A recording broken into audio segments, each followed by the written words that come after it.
Many couples dream of finding a single person to join them or to swim with in a club. And I know that a lot of people have thought about this, have spoken about this because they reach out asking me for advice on it. And in this video, I'm going to be sharing with you my 10 top tips on how to swing with a single person. My name is Rosie Kay, and I'm an open relationship coach and swinger lifestyle expert. I've been in the lifestyle for over 10 years now as both a couple and now as a single woman. So I've got quite a lot of experience in both having somebody join and being the person to join. Now, over on my blog site, ThisKindaGirl.co.uk, I teach people everything swinger related. Not only do I talk about how to find clubs, how to talk to a partner about swinging, how to sign up for swinger dating websites, what to expect, I also teach people, if you're a single person, how to get involved as well. And if you want to find out more about my work and what it is I do, then you can find me at ThisKindaGirl.co.uk.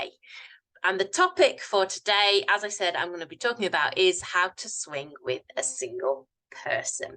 Now, many couples dream of finding a single person, usually a woman, to swing with, but it can be challenging. And it is one of the most popular questions which I am asked. Often couples will say, how do I find someone? And the next question is, how do we make it happen? What's the logistics? How does it work? How do we make sure it doesn't jeopardize our relationship? So this is what I'm going to be talking about today. Swinging with a single person, whether it's a man or a woman, comes with its own do's, don'ts, and etiquette guide for both parties. And I think it's really important to remember that you have to, whether it's a single man or a single woman, you really have to build up that connection and that rapport. It may be that you meet in a club. It may be that you don't have that kind of vanilla date, but whatever it is, you need to talk about it. You need to discuss your limits and boundaries. So my top 10 tips for swinging with a single person. One of the most important things you need to do, and it sounds weird, okay? And not sexy, but it needs to be discussed, is talk about where is it acceptable for you all to orgasm. Preferably discussed before you get to the point of orgasm, okay? Some people are okay with it to be inside another person, man or woman, as long as a condom is worn. Whereas some people, they don't like to take the risk. Now, you should always ask if it's okay. You should always find out what somebody's comfort levels are, what their limits are, because for some couples, it's a big no-no, whereas for some people, they're absolutely fine with it. And it's not the type of thing that you can suddenly start talking about when you're already playing, because, that's just not how you do things. You have to establish these things first. Again, you should also talk about female ejaculation as well, because this is something which a lot of people, they don't even consider, they don't talk about. And also having safe sex. I'm pretty sure that you're probably going to be having safe sex and by using condoms, but you can also have safe sex by using female condoms as well. You can use female barriers that can be used when performing oral sex on a woman. So again, this is something which you need to talk about. It doesn't matter, I said, doesn't matter who you are playing with or the dynamics. You always need to establish where it is and where it isn't okay for you to orgasm, because you should never presume or take the risk. Tip number 2 is don't bite, scratch, or bruise the person you are playing with. Now, I know that there's some people who practice who enjoy their BDSM, their impact play. But again, you have to discuss limits and whether that person is happy for you to do that to them, and what kind of level of impact play are they happy with. But when you're talking about kind of swinging in general, we work really hard to make sure that we practice safe sex. So therefore, don't bite, scratch, or draw blood or do anything like that. The reason I say this is because the amount of times that I've been in a swinger situation, and I have got my nails done, and they are quite scratchy, but the amount of times that has happened in a swinger club, when people have like scratched and stuff, and it's not the kind of thing that you should be doing, in my opinion, with people who you don't know. And also, like, what impact is that going to have? Some people are not happy to have that kind of marks on their body. We put a lot of effort into keeping ourselves safe. So don't run the risk of, leaving marks on other people, drawing blood. I'm not saying that people are out there like, vampires and swingers clubs, but people can sometimes get a little bit carried away. So do be careful. I think that's kind of a general rule for all swinger situations. But the reason I say it for a single person situation is because I've been in an environment myself where I was a single person joining a couple, and the male part of that couple, he got very over enthusiastic, I would say. So that's how I kind of found out that way. Don't change the rules part way through. Stick to what you have discussed and established. But if you need to slow things down, or you need to kind of decrease your levels of comfort, you can do that. But don't suddenly decide that actually, you are okay with something, or you are okay with, or, you do want something which is more than what other people are comfortable with. This is something which I think people can kind of get caught up in the moment, and you should always be able to kind of take a step back, but not necessarily kind of up things. If you've all discussed it and you're happy with it, then by all means. But kind of deciding that you will do something when you haven't really discussed it with other people, that is something which you need to be conscious of and not do, because it can quite severely impact on the other person. While having sex or being intimate with somebody, you should never tell them that they're better than your partner. Again, I've heard this myself, and it's really, I think there's a fine line between kind of like that cuckold play and that dynamic, and then kind of somebody saying things which perhaps they shouldn't do or they shouldn't share. In my opinion, that's quite disrespectful, unless it's kind of discussed within the couple and it's what they enjoy, that kind of humiliation of a cuckold or a queen.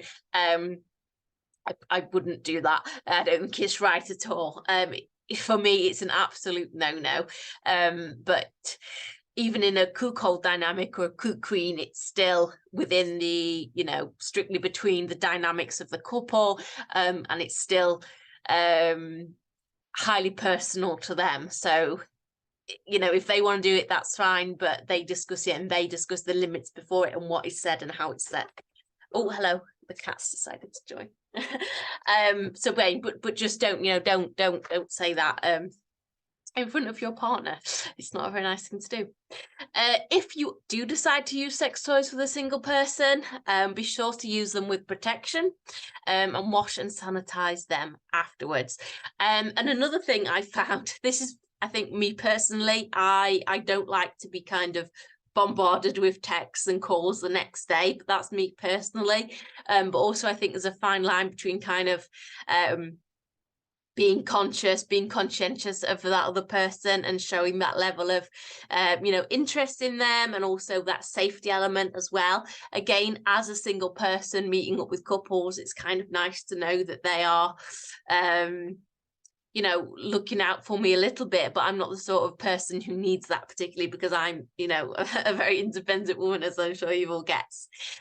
So for me personally, I don't like for them to interfere with my life, but there are some people out there who would expect that, who do like it. But I think also as a advice for single people is that don't expect that couple to be invested in you, because they are invested in them, in each other, essentially, because it's their relationship. If it's more of a polyamorous dynamic that you're joining, or you yourself are like that, then you have to make sure that everybody kind of understands that, because there's no point expecting emotional connection and emotional involvement and emotional investment if that's not what you're going to get or they're going to give you, etc. And there's no point kind of giving that to a couple, and it's futile expecting people to do that. Very much kind of see it for what it is what I would say.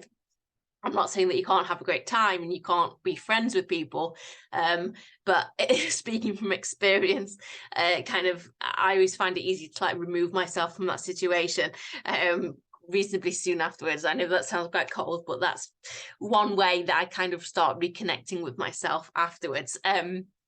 And yeah, like a call or a text or something later on or the next day is always nice, and it's polite. And if you want to meet that person again, then it's lovely to do. But I certainly wouldn't kind of overstep that mark or overstep that boundary.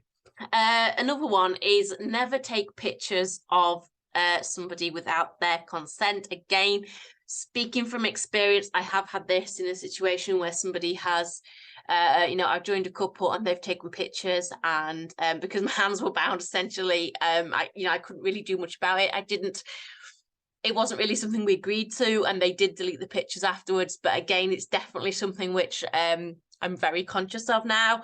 And it's something which is an absolute no-no, essentially, for me. And again, taking pictures of like a couple or wanting to take pictures or something, you have to make sure you're all okay with it. But I think it worried me as a single person, because I suddenly felt quite vulnerable in that position. So not literally having my hands tied, like I like that, but I think having my pictures took, yeah, that was worrying for me. But we learn from experience. If you are a single person joining a couple, especially if you're a single woman, it can be quite useful to have like a code word.